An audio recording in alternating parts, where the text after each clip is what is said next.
아멘.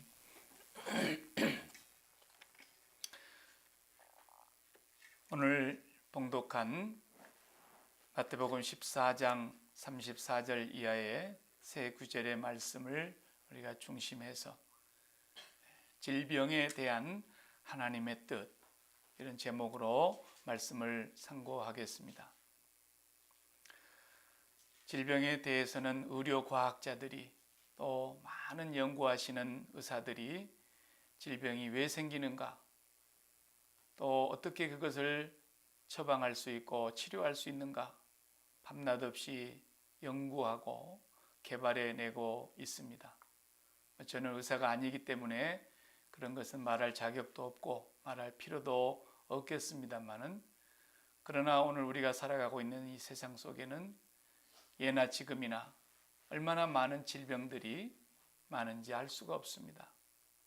그런 질병들이 있는 이 세상 속에서 우리가 살아가고 있는 한, 또 이 지구를, 이 우주를, 또 그 가운데 있는 모든 피조물들을 그 뜻대로 지으시고 다스리시고 인도해 가시고 보존하시는 하나님의 섭리가 있는 한, 우리가 이 질병에 대한 하나님의 뜻이 있다는 것을 알 수가 있습니다. 그래서 오늘은 그러한 시간을 통해서 정말 우리가, 하나님은 이 모든 질병을 다 고치실 수도 있고 이 질병이 아예 없게 만들어 버릴 수도 있는 그런 하나님이시지만, 하나님은 아직까지 그렇게 하시지는 않으십니다. 그리고 또 그 질병이 하나님을 알지 못하는 사람들에게만 있는 것이 아니라 이 세상에 살아가는 모든 사람들에게 예외 없이 질병이 있다고 하는 사실을 우리가 또한 잘 알고 있습니다.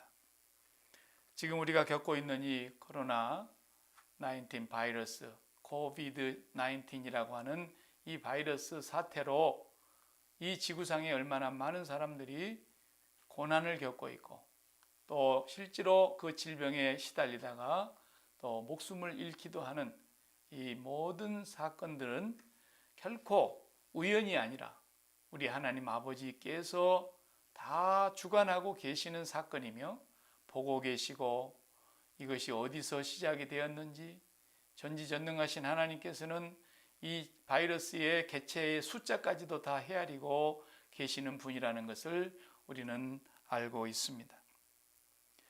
그래서 이런 사건 속에서 우리가 살아가는 하나님의 자녀들인데, 이것이 과연 무엇이며 어떤 뜻이 있는 것인가를 우리가 알아보는 것이 이 시간 말씀의 요지가 되겠습니다. 예수님께서 3년의 공생애 가운데 많은 기적을 일으키셨다는 것을 우리가 이미 알고 있는 바입니다. 물 위를 걸으셨다든지, 바람과 바다를, 풍랑을 잔잔하게 하셨다든지, 보리떡 5개와 물고기 2마리로 5,000명을 먹이시고 12광주리가 남도록 하셨다든지, 또 공생애 가운데 죽은 사람을 살리는 사건은 아마 많이 있었을 것이나 딱 복음서에는 3사람이 살아났다고 하는 것을 기록하고 있습니다. 그리고 각종 수많은 질병을 갖고 있었던 불치병, 난치병, 그런 사람들을 고쳐주신 사건들을 우리가 잘 알고 있습니다. 시각장애인들을 고치셨고, 38년이나 중풍으로 누워있어야 했던 사람도 고치셨고, 12년 동안이나 피를 하혈하면서 아무리 고쳐보려고 돈과 의원을 다 허비하면서도 고치지 못했던 그 여인을 고치셨고, 그런가 하면은 각종 질병 중에도 귀신 들려서 질병을 앓고 있는 그런 사람들에게서 귀신을 내어 쫓아주신, 그래서 3년 동안에 주님이 하신 말씀과 그 행하신 기적들을 낱낱이 기록을 한다면 아마 그 기록한 것을 이 세상에 쌓아두기도 부족할 것이다. 이렇게 사도 요한은 요한복음 20장에서 그렇게 기록을 했습니다. 그만큼이나 주님은 많은 일들을 행하셨습니다.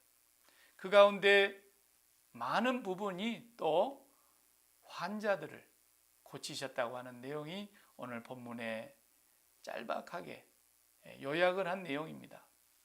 예수님의 공생의 가운데서 마태복음, 마가복음, 누가복음, 공관복음을 보면은 이 말씀이 고루 나와 있는데 오늘 마태복음 14장 34절에서 36절 이 세 절을 예수님의 치유 사역으로 마태는 요약을 했다. 그렇게 볼 수 있겠습니다.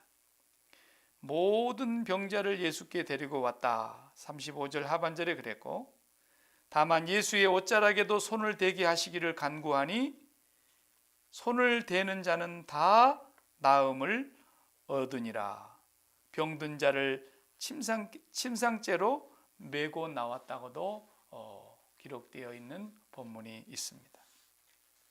이들이 이렇게 많은 병을 가지고 살면서 고통 중에 있다가 예수님이 오셨다는 소문만 들으면 그날은 수많은 각색 병자들이 예수님께 몰려와서 치료를 받고 돌아가는 그런 일들이 있었다고 하는 것을 기록하는 것이죠. 자, 병을 다 치료해 주지는 않으셨을 겁니다. 예수님께 나아온 자들은 치료를 받았지만 예수님은 이 땅에 계실 때에 그 모든 사람들의 병을 다 고치시지는 않으셨지요. 또 예수님께서 이렇게 병을 고치실 수 있는 능력을 갖고 계심에도 불구하고 오늘날에는 히브리서 13장 8절의 말씀대로 예수 그리스도는 어제나 오늘이나 영원토록 동일하시다 그랬는데 왜 오늘날에는 예수님께 나아오는 자들까지도 병을 다 고쳐주시지 않으시는가?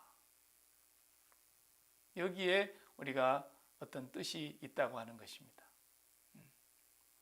만약에 예수 믿는 사람들이 그 질병을 가지고 하나님 앞에 나아왔을 때에 어떤 병에 걸렸든지 다 낫게 해주신다면 우리는 특별히 전도할 필요가 있겠습니까? 선교사들이 나갈 일도 없고 그냥 예배당 건물만 하나씩 크게 요소요소에 지어놓고 문만 열어놓고 기다리면 사람들은 몰려올 것입니다.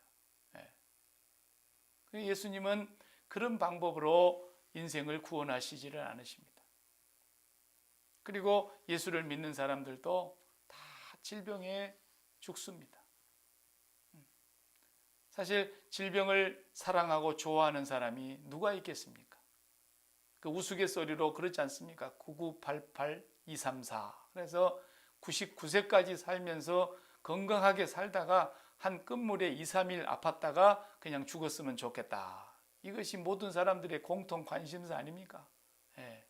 그저 꼭 99살까지 안 살아도 사는 날 동안만이라도 병 없이 건강하게 살다가 마지막에 그냥 노쇠해가지고 기력이 다 빠져서 한 3, 4일 힘이 없이 누워있다가 자식들하고 이별하고 잘 있어라 그리고 갈 수만 있다면 이게 소원이라는 거예요.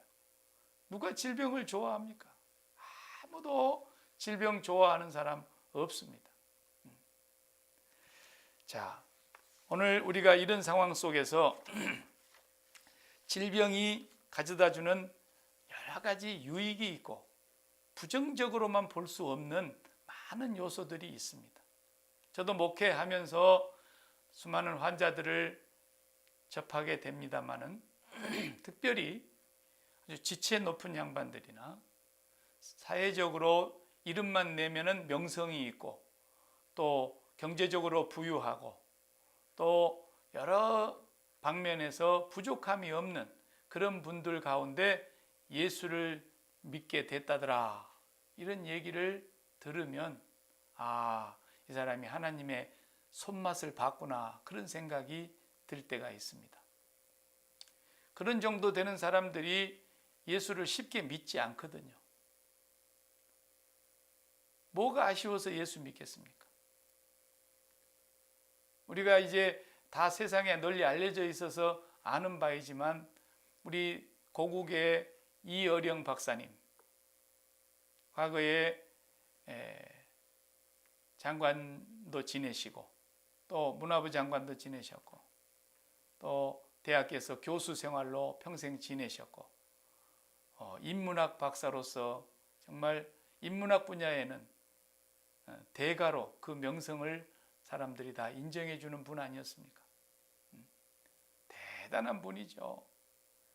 이분은 또 그 따님, 우리가 아는 대로 이제 다 고인이, 이 따님이 먼저 아버지보다 먼저 하나님 앞에 가셨습니다만, 이 미국에 살았던 이민아 목사님, 2대 영문학과 나오셔가지고 또 우리 미국 건너와서 로스쿨을 졸업해서 변호사가 되고 LA에서 또 검사도 지내시고, 그러다가 하나님의 특별한 섭리가 있어서 신학교를 가서 목사가 돼서 복음을 전하는 일을 하시다가 몇 년 전에 돌아가셨습니다.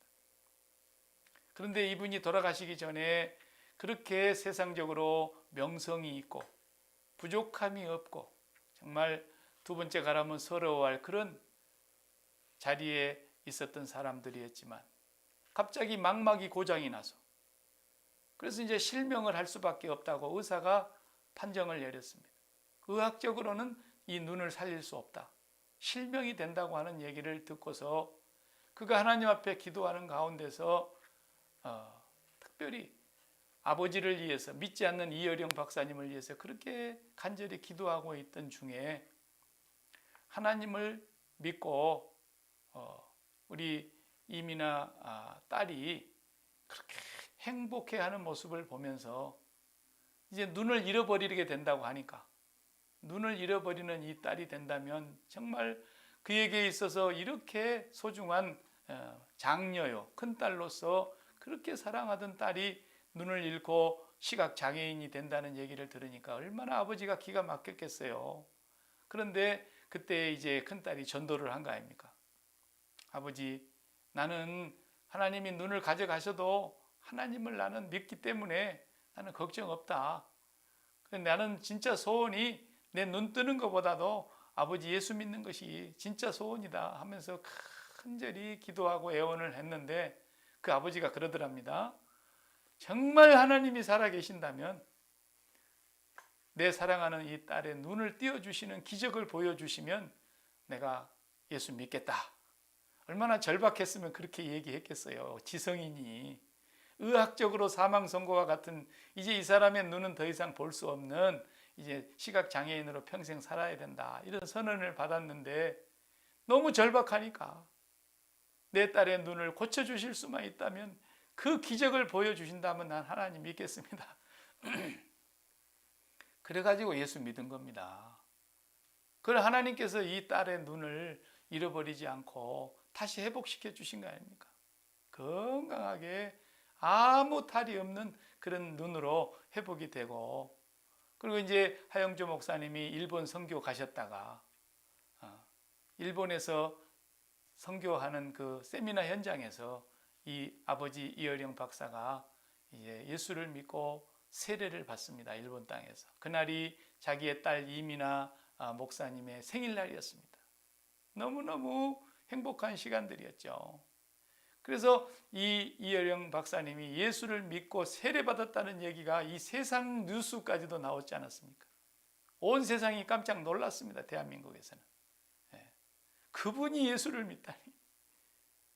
그렇지만 질병 때문에, 본인의 질병이 아니라 사랑하는 딸아이의 질병 때문에 그는 하나님을 만나게 된 것입니다. 그래서 질병이 우리에게 가져다주는 여러 가지 긍정적인 유익들이 사실은 있지만, 가령 병이 들어보면요, 사람이 겸손해집니다. 병이 들면, 그리고 자기 분수를 알기 때문에 어느 일정한 선을 넘지를 않아요. 절제의 은사가 있는 거예요. 그냥 성령의 은사가 달려오는 것도 아니라 그냥 병들면 절제의 은사가 와요. 그래서 그만 먹어야지, 조금만 먹어야지, 다 절제합니다. 병이 없이 건강해봐요, 절제가 잘 안 돼요. 맛있는 거 있으면 그냥 끝까지 먹죠. 그리고 병이 와봐요, 얼마나 사람이 작은 것에 감사하는 줄 몰라요. 평소에는 건강이 소중한 줄 몰랐다가 건강을 잃고 나서 병을 갖고 난 뒤로부터는 아주 자그마한 것에 감사합니다. 감사합니다. 그러고 살아요. 질병이 가져다 주는 이런 긍정적인 유익들이 사실은 있어요. 그죠? 질병이 꼭 못된 원수 같은 것만은 아니에요. 그런데 이 질병에 있어서 최고의 유익은 뭐냐? 가장 유익한 건 뭐냐? 그 질병 때문에 계기가 되어서 예수님 믿고 하나님의 자녀 되는 거예요. 그보다도 큰 유익은 없어요. 질병이 왔는데 그 질병으로 인해서 의사를 찾아가고 의사가 못 고치면 나는 죽지 뭐 이렇게 살아가는 사람들도 있어요. 그렇지만 질병 때문에 의사가 나는 이제 못 고칩니다. 의학적으로는 끝났습니다. 사망 선고를 내렸는데도 그때에 비로소 하나님을 찾는 사람이 있더라고요. 나는 그런 사람을 많이 봤어요. 그 사람은 진짜 그 질병, 절망적인 질병이 아니었으면 예수님 앞으로 나오지 않았을 거예요. 오늘 우리가 읽은 이 마태복음 14장에도 보면은 그 많은 사람들이 예수님 앞에 몰려왔다 그랬는데 이 사람들이 왜 나왔겠어요? 질병 없었으면 절반도 안 나왔을 거예요. 질병이 있었기 때문에 예수님을 1대1로 만날 수 있는 그 영광스러운 순간이 주어지게 된 것이죠. 그래서 질병에 있어서 무엇보다도 최고의 유익은 그것으로 말미암아 하나님 앞에 나아올 수 있는 계기, 그리고 병이 고쳐지든 고쳐지지 않든 간에 예수를 믿음으로써 영원한 질병인 사망에서 건짐을 받고 하나님의 자녀가 되어서 구원받았다고 하는 것은 질병이 계기가 된 것이기 때문에 너무너무 중요한 사건인 것입니다. 오늘 또 이러한 질병에 수많은 사람들이 시달리고 있지만 이 우주 만물을 창조하고 다스리시는 하나님의 주권 아래서 이러한 일들을 우리가 겪고 있다는 것을 알아야 합니다. 말씀을 준비하면서 이제 또 최근에 한번 열어보았습니다. 얼마만큼 환자가 불어났는가 봤더니 어제부로 인구 1,000만 명이 넘었더군요. 확진자가 전 세계가 1,000만 명이 넘었고 그 중에 25%인 250만 명이 미국이 넘었습니다. 그리고 죽은 사람은 전 세계적으로 1,000만 명 중에 50만 명 이상 죽었어요. 그러니까 5%의 사망률을 지금 기록하고 있는데 미국에서도 똑같이 250만 명 중에 12만 5천 명이 넘는 숫자가 세상을 떠났습니다. 코비드-19으로. 그러니까 미국도 전 세계의 25%를 차지하고 있으면서 사망률이 미국도 5%가 죽었어요. 참새 한 마리가 땅에 떨어져서 죽는 하찮은 일도 하나님의 주권 아래서 이루어진다고 말씀하셨는데 전 세계적으로 1,000만 명 이상이 감염이 되고 50만 명 이상의 사람이 이것으로 죽고 이런 사건이 어떻게 하나님의 주권 밖에서 일어날 수 있겠느냐 하는 겁니다. 오늘 또 하나님의 그 섭리 가운데서 우리가 있다는 사실을 기억해야 됩니다. 무엇보다도 이 질병이 우리에게 주는 가장 큰 의의 가운데 하나는 질병이 걸리면 하나님을 찾으라는 것입니다. 그저 건강해도 하나님 찾아야 되고 좋은 일만 있어도 하나님을 찾아야 되는 것은 말할 필요도 없지만 무엇보다도 특별히 질병이 걸리면 하나님을 더 간절히 찾아야 된다고 하는 것입니다. 그것이 하나님이 1차적으로 우리 인류를 향해서 하시는 말씀인 것입니다. 성경에도 보면 구약성경 역대하 16장을 읽어보다가 보면은 아사 왕이 나옵니다. 남유다에. 아사 왕이 참으로 훌륭한 왕이었어요. 40년 동안 하나님의 도우심으로 정말 멋지게 나라를 다스렸습니다. 종교 개혁을 한 왕이에요. 그래서 우상을 다 타파하고 전적으로 하나님을 의지하고 그래서 저 남쪽에 구스라고 하는 큰 나라가 공격에 왔을 때 100만 명의 대군을 이끌고 그 조그만 유다를 쳐들어왔을 때 하나님을 의지하여 그 대군을 다 물리쳤습니다. 전쟁에서 승리했어요. 이러던 귀한 왕이 아사 왕인데 역대하 16장을 읽어보면 12절에 무슨 일이 있었느냐. 아사 왕이 발에 병이 들었다 그랬어요. 병명은 뭐 요즘같이 그렇게 의학적인 자세한 내용은 없지만 발에 병이 들었는데 아주 위중한 병이었다 그랬어요. 그래서 그 병이 들었는데 역대하 16장 12절을 읽어보면 그가 여호와께 구하지 아니하고 의원들에게만 구했다 그랬어요. 요즘 말로 말하면 병원만 찾아가서 의사만 의지했지 여호와를 찾지 않았다, 그렇게 기록하고 있어요. 그래서 그 발에 든 병으로 죽었습니다. 여러분, 이것이 뭘 말해주는 것이냐?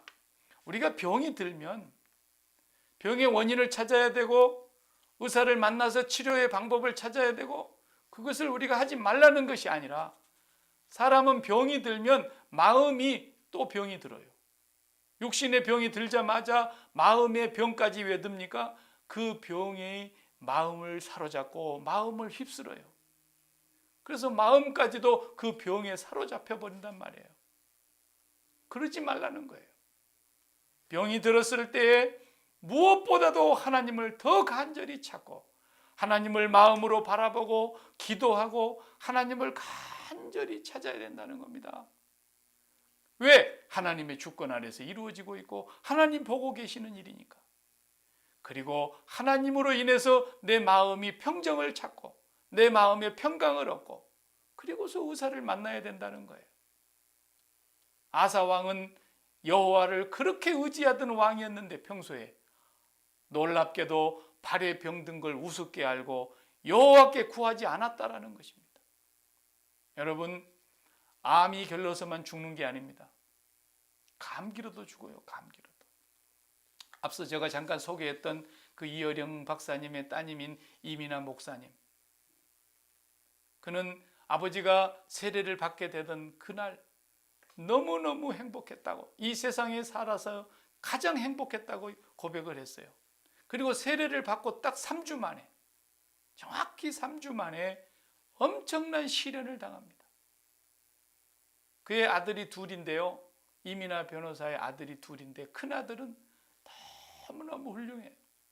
둘째 아들은 안타깝게도 자폐증을 앓고 있었기 때문에 이 아이를 케어하기 위해서 자기의 모든 변호사 검사직 다 버려버리고 하와이로 가가지고 그 아이 하나를 온전하게 고쳐보고 케어를 해보기 위해서 그 아이를 받아줄 수 있는 학교를 찾아서, 가장 좋은 학교를 찾아서 그 아이를 케어하던 그런 사람입니다. 그런데 그 맏아들은 버클리를 나와가지고 이제 하버드 로스쿨을 가기 위해서 프로세싱을 하고 있는 중에 갑자기 한 번도 병을 앓지 않고 건강하게 자랐던 25살 청년인 이 아들이 그냥 몸에 열이 나니까 감기 들었는 줄 알았어요. 그래서 엄마나 몸이 좀 열이 난다, 그리고 전화가 왔더래요. 그러니까 어머니 이민아 목사가 사촌 오빠가 의사니까 그 오빠에게 찾아가가지고 얘기하고 약을 좀 먹어라. 그랬더니 그 병원에 가가지고 간단히 진료하고 감기가 와는 초기 증상인가 보다 하고 그냥 열 내리는 감기약을 줬어요. 그리고 감기약을 먹고 있는데 그만 열이 내리질 않고 열이 너무 올라가니까 40도 이상 올라가니까 아이가 갑자기 의식을 잃으니까 룸메이트가 에머전시로 병원을 간 거예요. 병원도 가까운 병원에 아주 유명한 병원으로 갔어요. 그리고 멀리 있는 엄마에게 룸메이트가 전화가 왔더래요. 아이가 이상하다고, 그래서 지금 에머전시에 실려갔는데 엄마가 좀 와야 될 것 같다. 갔더니 이미 코마 상태. 그리고 이 아이가 그 길로 세상을 떠나버린 거예요. 예. 딱 외할아버지 세례 받고 3주째 되던 날. 믿음이 깊은 외할아버지가 아니잖아요. 자기 딸의 눈만 고쳐줄 수 있다면 나는 하나님 살아계신 걸 믿겠습니다. 그리고 기적을 믿고 예수를 믿겠다고 이제 세례를 받은 할아버지, 그 기쁜 날 3주를 지나서 이민아 목사님의 큰아들을 또 하나님이 불러가 버려요. 여러분, 암만 걸려서 죽는 게 아니에요. 어떤 사람은 정말 발가락에 상처가 났는데도 죽는 사람이 있고, 어떤 사람은 더 큰 질병을 갖고 있는데도 당장 죽지 않는 경우도 있고, 머리털까지도 세시고 계시는 하나님, 참새 한 마리의 생명도 간섭하고 계시는 하나님은 오늘 우리 인생들의 모든 질병의 문제까지도 세세하게 보고 계시고 간섭하고 계시고 관찰하고 계신다는 것을 우리가 굳게 믿어야 됩니다. 그러므로 병이 들었을 때 의사를 의존하는 것이 먼저가 아니다라는 거예요. 그리고 그 병 때문에 마음이 졸여가지고 그 병 때문에 마음까지 병이 들고 마음까지 두려워하고 낙심하고 벌벌 떨어서는 안 된다는 거예요. 하나님께 더 간절히 나아가서 기도하고 하나님을 구하고 찾고 하나님을 더 밀착하여 가까이 부르짖고, 그래서 이 병 중에서도 내 마음은 하나님의 평강이 주장해야 된다는 것입니다. 그리고 나서 의사를 만나는 사람이라야 이게 믿음의 사람인 것입니다. 기도는 하지 아니하고 의사에게만 전적으로 매달려서 치료에 신경 쓰는 사람, 평생에 이 사람은 그 병에서, 마음의 병에서도 노임을 받지 못할 것입니다. 우리는 어떤 질병도 하나님의 주권 밖에 있지 않다는 것을 기억하셔야 될 것입니다. 또한 기억해야 될 것은 이 모든 질병은 하나님의 사인입니다. 사인. 비상벨과 같은 사인이에요. 여러분, 비즈니스 끝나고 나올 때 맨 마지막에 문 닫고 나오는 사람은 꼭 비밀번호 누르고 시큐리티 장치를 하고 나오지 않습니까? 집에 와서 편안히 있는데 갑자기 시큐리티 회사에서 네 가게에 누가 들어온 것 같다, 벨이 울렸다, 그러면은 바로 출근해서 또 벨이 울린 원인을 찾아내지 않습니까? 질병은 바로 그런 역할을 하는 거예요. 하나님께서 이 질병이라는 것을 통해서 오늘 우리 인간들에게 사인을 보내신다라는 거예요. 비상벨과 같은 사인이에요. 그러면은 그 벨이 왜 울렸는가 원인을 찾아내는 것처럼 하나님 앞에서 오늘 우리가 이 질병을 통해서 하나님과의 관계를 살피고 하나님과의 관계 속에서 어떤 문제가 있는가를 우리가 긴밀하게 기도함을 통해서 찾아내야 되는 것이 바로 이 질병의 사인이라고 하는 것입니다. 우리는 이러한 것들을 이해하면서 하나님이 이 질병을 다 고쳐주시지 아니하지만 이 질병을 통해서 하나님께서 우리에게 주시고자 하시는 뜻이 무엇인가를 알아야 되겠다는 것입니다. 수많은 뜻이 있겠습니다만은 성경 창세기로부터 계시록에 이르기까지 성경 전체가 말해주고 있는 하나님의 계시의 말씀에 준해서 봤을 때 질병은 하나님의 이러이러한 뜻이 있더라. 크게 저는 오늘 5가지를 간단하게 요약하고 말씀을 맺으려고 합니다. 첫 번째는 이 질병은, 이 고통과 이 아픔과 재난은 죄악으로 인해서 일어난 보편적인 상황이라는 것입니다. 보편적인 상황. 무슨 말이냐면 아담과 하와가 범죄함으로 말미암아 인간의 삶 속에 죄가 들어왔다 그랬지 않습니까? 그 죄가 결국 우리에게 가져다 준 건 무엇입니까? 사망이었습니다. 그래서 사람이 얼마를 살든지 간에 결국은 마지막에는 병들어서 죽게 됩니다. 이것이 바로 범죄한 인류의 조상 아담으로 말미암아 세상에 죄가 들어오고 죄로 말미암아 이 세상이 고난이 시작됐다는 것이죠. 왜? 에덴 동산에서 쫓겨났으니까. 기쁨이 없는 곳으로 쫓겨났으니까. 그래서 이 땅의 모든 슬픔과 고난과 환난과 역경과 시련과 재앙과 재난과 사건과 사고는 모두가 다 보편적으로 누구에게나 일어나는 죄로 말미암는 현상이라는 것을 성경은 말해주고 있는 것입니다. 그것을 우리가 1차적으로 기억해야 할 것입니다. 그래서 안 죽는 게 있습니까? 아무리 예쁘게 활짝 펴있는 화려한 꽃도 다 죽고, 아무리 나무가 오래 수령이 길어도 나무도 죽을 때가 오고, 동물들도 다 죽을 때가 오고, 바다의 생물도 다 때가 되면 죽고, 하나님의 형상으로 지음받은 우리 인간 사람도 어느 때인가 다 죽지 않습니까? 이 모든 것이 다 아담의 범죄로 말미암아서 인류에게 일어난 보편적인 사건이라는 사실을 우리가 먼저 알아야 할 것입니다.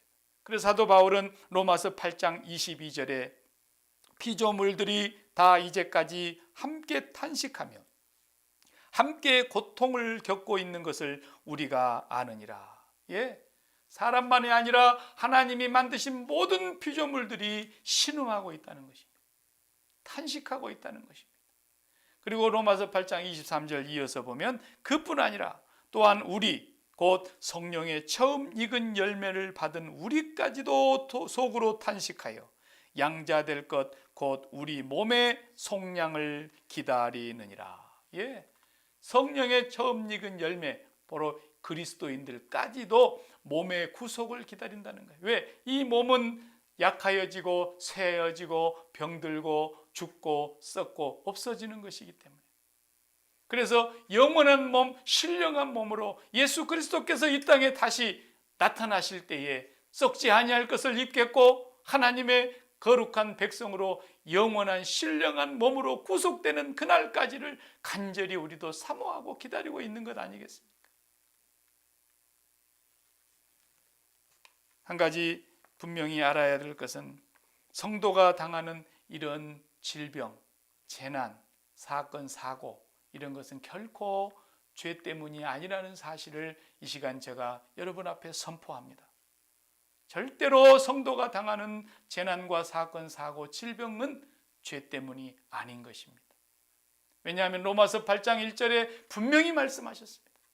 그러므로 이제 그리스도 예수 안에 있는 자들에게는 결코 정죄함이 없나니, 결코 죄 때문에 어떤 벌을 받는 것이 없나니, 그 말이에요. 왜냐하면 그리스도 예수 안에 있는 생명의 성령의 법이 죄와 사망의 법에서 우리를 해방하였음이라 그랬습니다. 다시 말씀드립니다. 하나님을 믿고 예수 그리스도의 구주 되심을 믿고 죄 사함을 받아 거룩한 백성이 된 성도는 결단코 죄 때문에 질병을 가질 수 없다는 사실을 여러분 굳게 믿으시기 바랍니다. 그렇다면 성도가 갖고 있는 그 질병은 무슨 이유겠습니까? 어떤 하나님의 뜻이 있겠습니까? 두 번째로 하나님께서 주시는 사랑의 징계라고 하는 것입니다. 죄 때문에 받는 벌이 아니라, 재앙의 벌이 아니라 하나님의 은혜 가운데서 주어지는 사랑의 징계, 이것이 질병의 두 번째 의미라고 하는 것입니다. 그래서 히브리서 12장에 분명히 말씀했습니다. 12장 6절을 보면 주께서 그 사랑하시는 자를 징계하시고 그가 받아들이시는 아들마다 채찍질 하심이라 하였으니 너희가 참음은 징계를 받기 이함이라. 하나님이 아들과 같이 너희를 대우하시나니 어찌 아버지가 징계하지 않는 아들이 있으리요. 징계는 다 받는 것이거늘 너희에게 없으면 사생자요 친아들이 아니니라. 그래서 하나님의 사랑하시는 자녀들에게 내리시는 채찍질, 징계, 이런 관계로 질병이 올 수 있다고 하는 것이 질병의 두 번째 이유인 것입니다. 이건 절대로 죄 때문이 아닌 것입니다. 사랑하시는 자녀들에게 내리시는 채찍질이요 징계로서. 그래서 대표적인 것이 고린도전서 11장 27절 이하에 나오는 내용이라고 할 수 있습니다. 고린도전서 11장 27절을 보면은 성만찬 때 제가 늘 낭독하던 말씀입니다. 그러므로 누구든지 주의 떡이나 잔을 합당하게 합당하지 않게 먹고 마시는 자는 주의 몸과 피에 대하여 죄를 짓는 것이니라. 사람이 자기를 살피고 그 후에야 이 떡을 먹고 이 잔을 마실지니 주의 몸을 분별하지 못하고 먹고 마시는 자는 자기의 죄를 먹고 마시는 것이니라. 그러므로 너희 중에 약한 자와 병든 자가 많고 잠자는 자도 적지 아니하니 그랬습니다. 예, 분명히 말씀하십니다. 주님의 살과 피를 우리가 계속해서 먹고 마시는 성만찬을 행하고 있지 않습니까? 그런데 이 주의 성만찬에 참여할 때는 절대로 함부로 참여하면 안 되는 것입니다. 반드시 제가 한 주 전에 성만찬 있습니다 하고 광고를 하지 않습니까? 그것은 왜 광고하는 것이냐? 무엇보다도 주님의 성만찬에 참여하게 될 때에는 우리가 주님의 몸을 범하는 죄를 먹고 마셔서는 아니 되기 때문에 자기의 살피고 자기의 죄를 철저하게 하나님 앞에 고백하고 회개하며 진실로 예수 그리스도의 십자가의 구속의 은혜를 의지하여 성만찬에 참여해야 되는데, 고린도 교회가 그렇게 하지 아니하고 그것을 마치 친교 시간에 모여서 세상 사람들이 즐기는 술 먹듯이 했다고 그랬어요. 그래가지고 포도주 준비해 놓은 것을 식사하면서 얼마나 많이 퍼마셨길래 먼저 온 사람들이 다 마셔가지고 더러는 취하기도 하고 그랬다고 성경이 기록하고 있지 않습니까? 하나님의 자녀들이 이렇게 예수 그리스도의 거룩한 성만찬을 모독하고 범죄하는지를 행하였기 때문에 사랑하시는 하나님께서는 그 자녀를 징계하지 않을 수 없었다고 하는 것입니다. 그래서 징계를 받은 거예요. 그렇다고 막 지옥에 쳐넣으시는 그런 멸망의 심판을 내렸다는 뜻이 아니란 말입니다. 하나님이 사랑하시는 자녀들은 결단코 정죄함이 없습니다. 그리스도 예수 안에 있는 생명의 성령의 법이 죄와 사망의 법에서 그를 해방시키셨습니다. 그러나 그 하나님의 자녀들이 하나님의 사랑을 만홀히 여기고 죄 많은 곳에 은혜가 많다고 하는 말을 오해하고 잘못 해석해서 이제는 죄를 지어도 하나님이 나를 영원히 용서해 주셨으니까 상관없다 이렇게 하면서 하나님을 만홀히 여기는 그런 죄를 범할 때에는 반드시 하나님의 사랑과 징계의 채찍이 내린다고 하는 것입니다. 그 일환으로서 질병이 있을 수 있다고 오늘 성경은 분명히 말해주고 있습니다. 너희가 그렇게 했기 때문에 너희 중에 약한 자와 병든 자가 많고 잠자는 자도 적지 아니해. 여기 잠자는 자는 죽었다라는 얘기입니다. 그것으로 인해서 심지어는 죽음에 이르는 사람들도 있었다는 것입니다. 지옥으로 버렸다는 얘기가 아니죠. 하나님이 불러가셨다는 것입니다.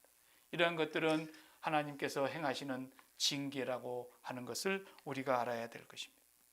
세 번째로는 심판으로서의 진짜 질병이 있습니다. 이건 하나님의 심판을 받는 겁니다. 방금 전에 말했던 그 질병은, 두 번째 질병은 심판으로서의 그런 질병이 아니라는 것입니다. 오히려 고린도전서 11장 31절에 보면은 우리가 우리를 살폈으면 그런 심판을 받지 아니하려니와 우리가 판단을 받는 것은 주께 징계를 받는 것이니 그랬어요. 그러니까 두 번째 질병은 징계를 받는 판단이라는 거예요. 그러나 이 세 번째 병에는 어떤 겁니까? 진짜 심판을 받는 질병입니다. 죄로 말미암는 심판인 것이죠. 각각 개인의 죄가 어떠하든지 간에 하나님은 그 죄를 심판하심으로써 질병을 내릴 수 있다고 하는 것입니다. 그것은 두 군데를 제가 읽어보겠습니다. 여러분 다 같이 성경을 펴보십시오. 로마서 1장 26절 이하의 말씀을 이미 제가 로마서 강의할 때 설명했지만 한번 다시 읽겠습니다. 로마서 1장 26절 우리 다 같이 한번 직접 읽으시면서 보시겠습니다. 이 때문에 하나님께서 그들을 부끄러운 욕심에 내버려 두셨으니 곧 그들의 여자들도 순리대로 쓸 것을 바꾸어 영리로 쓰며 그 27절 그와 같이 남자들도 순리대로 여자 쓰기를 버리고 서로를 향하여 음욕이 불릴 듯하며 남자와 남자가 더불어 부끄러운 일을 행하여 그들의 그릇 때문에 상당한 보응을 그 자신이 받았느니라 그랬습니다. 예, 우리 이 사실 잘 알고 있지 않습니까? 남자와 남자가 더불어 살아가고 여자와 여자가 더불어 부부처럼 행세하면서 살아가는 이런 레즈비언과 이런 사람들, 이것이 바로 무엇을 가져다 줬다는 겁니까? 그들이 그릇 때문에 상당한 보응을 그들 자신이 받았느니라. 이것을 오늘날 사람들이 에이즈라고 해석하고 있지 않습니까? 미국에서는 그것을 그렇게 얘기하면 고소를 당하는 그런 일도 비일비재했습니다만 사실은 미국의 의사들이 미국의 질병관리본부인 CDC에서도 이미 이 자료를 다 갖고 있습니다. 그러나 법으로 이것을 발표하지 못하게 막아두었기 때문에 말을 못하고 다 벙어리같이 있는 것이지. 그러나 다행스럽게 우리 고국은 그런 법이 아직 없어서 이런 질병본부에 있는 모든 자료들을 다 가져다가 우리 고국에서는 다 발표했습니다. 에이즈 환자를 전부 조사해 보니까 의학적으로 다 보고가 나와 있기를 미국에서도 그 보고가 나와 있고 한국에서도 그 보고가 나와 있는데 에이즈 환자를 확인해 보니까 감염된 사람들의 감염 경로를 전부 역추적을 해 보니까 에이즈 환자가 강제로 성추행을 했다거나 에이즈 환자임을 속이고 부부 생활을 했다거나 에이즈 환자가 자기를 속이고 헌혈을 해가지고 그 피를 검사하지 않은 채 남에게 수혈을 했다거나 에이즈 환자 부부에게서 자녀가 태어나서 수직적으로 감염이 돼갖고 태어났다거나 이런 예를 제외하고는 모두가 다 동성연애자에게서 발병하고 있다는 것은 이미 과학자들이 발견한 사실입니다. 이건 절대로 부정할 수 없습니다. 미국에서는 발표하지 못하게 해놨으니까 지금 말 못하고 있는 것이지 이것은 과학자의 양심으로 사실입니다. 미국 CDC 본부의 자료를 제가 직접 봤습니다. 제가 들어가서 본 게 아니라 그걸 가져다가 보여주는 한국의 의사의 얘기를 제가 직접 자료로 보았습니다. 하나님께서는 그렇게 이 세상에서 하나님의 순리대로 살지 않고 영리대로 살아가는 사람들에게 반드시 그들 자신이 이미 보응을 받게 하셨다고 성경은 말하고 있습니다. 2000년 전에는 이 병이 에이즈라고 기록하지 않았지만 2000년 이후에 오늘 우리 시대의 과학이 발달해서 이것을 보니까 선천성 면역 결핍증으로 모든 질병을 막아낼 수 있는 힘이 완전히 없어져 버리는, 내 몸에서 면역의 힘이 완전히 사라져 버리는, 그래서 감기만 걸려도 죽을 수밖에 없는 그런 무시무시한 에이즈로 이것이 나타났다고 하는 것을 성경은 말씀하고 있는 것입니다. 또 그런가 하면은 사도행전 12장 22절 23절을 보면은 헤롯이, 유대인이었던 헤롯이, 하나님을 섬기는 헤롯이었는데 이 사람이 유대 땅을 섬기면서 하루는 백성들 앞에서 연설을 합니다. 연설을 하는데 얼마나 연설을 잘했는지는 모르겠으나 그 백성들이 이렇게 말했습니다. 이 소리는 사람의 연설 소리가 아니다. 이것은 신의 소리다. 신의 음성이다. 이러면서 헤롯에게 영광을 돌렸는데 그 소리를 듣고 헤롯이 자기에게 영광을 돌리고 하나님께 영광을 돌리지 아니하므로 하나님이 천사를 통하여 충을 보내어서 벌레가 먹어서 죽었다 그랬습니다. 헤롯 왕이. 예, 하나님의 영광을 훼손하는 그런 헤롯 왕이라 할지라도 하나님께서는 그를 벌레가 먹어서 죽게 한다. 이것이 성경에 기록되어 있는 사실. 이와 같은 것들이 바로 죄에 대한 심판으로서의 질병인 것입니다. 죽음인 것입니다. 네 번째로 또한 하나님께서 이 질병을 통해서 이루시는 섭리 하나는 오늘날과 같은 이런 코비드 19과 같은 세계 전체가 팬데믹으로 지금 유행병이 되고 있는 이런 질병들, 이런 것들을 통해서는 하나님이 무엇을 우리에게 말씀하시는 것이냐, 한마디로 얘기하면 회개하라는 겁니다. 회개하라. 전 세계적으로 하나님 앞으로 돌아오라는 하나님의 회개에 촉구하시는 사인이라는 것입니다. 이걸 우리가 알아야 됩니다. 성경에 그런 예가 얼마든지 있습니다. 한 번은 빌라도가 로마의 총독으로서 유대 땅을 다스리고 있었을 때 이 빌라도의 잔인한 인간이 갈릴리 사람들이 어떤 그 반역 행위를 하다가 붙들려 가지고 이들을 죽이는데, 목을 쳐서 죽이는데 그들의 피를 받아 가지고 그들이 연회상에서 그 피를 마셨다는 겁니다. 마셨다는 게 아니라 제물에다가 섞어서 이렇게 바치는 일을 했다는 것입니다. 자기들이, 빌라도가 말이에요. 그런 일들이 그때만 있었던 것이 아니죠. 사실은 주 70년에도 예루살렘이 망할 때도 티투스 로마 장군이 들어왔을 때도 그렇게 했죠. 그 얘기로 제자들이, 몇몇 사람들이 예수님께 와서 그 얘기를 했습니다. 주님, 빌라도가 갈릴리 사람 몇 사람을 처형해 가지고 그 피를 제물에 부었답니다. 이 얘기를 하니까 주님께서 빌라도를 쫓아가서 그냥 목을 비틀어 버려야 되는데 그러질 않으시고 뭐라고 말씀하십니까? 누가복음 13장 1절 이하를 읽어보면 대답하여 이르시되 너희는 이 갈릴리 사람들이 이같이 해 받음으로 다른 모든 갈릴리 사람보다 죄가 더 있는 줄 아느냐? 너희에게 이르노니 아니라 너희도 만일 회개하지 아니하면 다 이와 같이 망하리라. 이렇게 말씀했어요. 빌라도가 행한 그 악한 행위이지만 그것으로 인해서 그들이 나라를 구국하려고 하다가 애국 운동을 하다가 죽었거나 무슨 다른 일을 하다가 죽었다 할지라도 그것이 하나님께서는 우리에게 사인으로 주신다는 것입니다. 또 와서 말씀했습니다. 어떤 사람이 예수님께 보고했습니다. 선생님, 예루살렘에 높은 망대를 쌓고 있었는데 그만 그 망대가 무너져 가지고 18명이 그 밑에 깔려 죽었습니다. 예수님께 이 얘기를 했어요. 요즘 같았으면 CNN 같은 뉴스에 대서특필돼서 나오지 않았겠습니까?